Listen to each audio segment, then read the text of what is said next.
After recently coming across the Carcharodons and getting curious as to their lore, I came across these excerpts, the last two, involving a rogue trader being picked up by the Carcharodons after their adventure and given the choice of either death or serfdom, this being due to their edicts of exile and not allowing her to spread word of their existence. Which also seemed odd to me, as I thought only the Grey Knights were trying to be all secretive about their existence. Regardless, however, I was really thrown aback when she was forced to surrender her warrant of trade, as I was under the assumption that such a rank gave a level of power in the Imperium similar to that of Chapter Master, especially due to how the exchange went and how she really lacked any real choice in the matter. Are Loyalist Astartes chapters able to truly do this legally in the Imperium? People keep thinking the Imperium is like the Roman Empire or the French kingdom under Louis XIV, with a more or less unified hierarchy and clear chain of command, plus well-defined internal apparatuses and administrative systems. Which leads to questions like this one. When we look at the Imperium as closer to the Holy Roman Empire, or maybe the Mongol Empire, things start to make more sense. The Imperium is more of a neo-feudal structure with certain more or less centralized structures, and with relationships mattering more than rank or titles.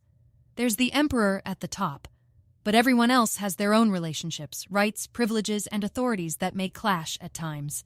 A Marine chapter has the right to choose when and where to fight because the chapter master derives his authority directly from the emperor and is beholden to no one else.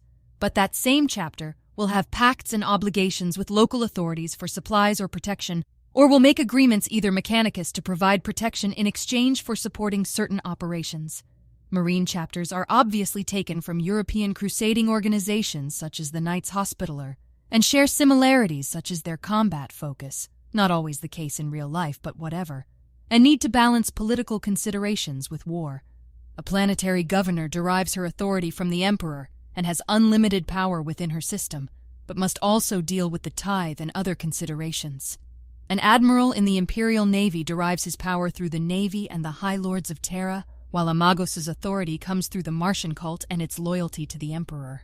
None of these people necessarily outranks the other, nor will they be able to issue orders to the others. At the same time, they will be in the center of a sometimes conflicting web of orders, obligations, promises, and personal agendas that can lead to messy situations. A chapter master might be sworn to defend a system, and yet also obliged to support a nearby operation of an exploring Magos, simply to ensure the timely repairs of the chapter's fleet, while guard units may be deployed less on combat need and more due to political machinations, or just to send a message to local governors. The Imperium isn't about what title you have or what rank you are, but rather about where you fit in among the web of relationships and pacts, and obviously, who can bring the most firepower to bear during any negotiation.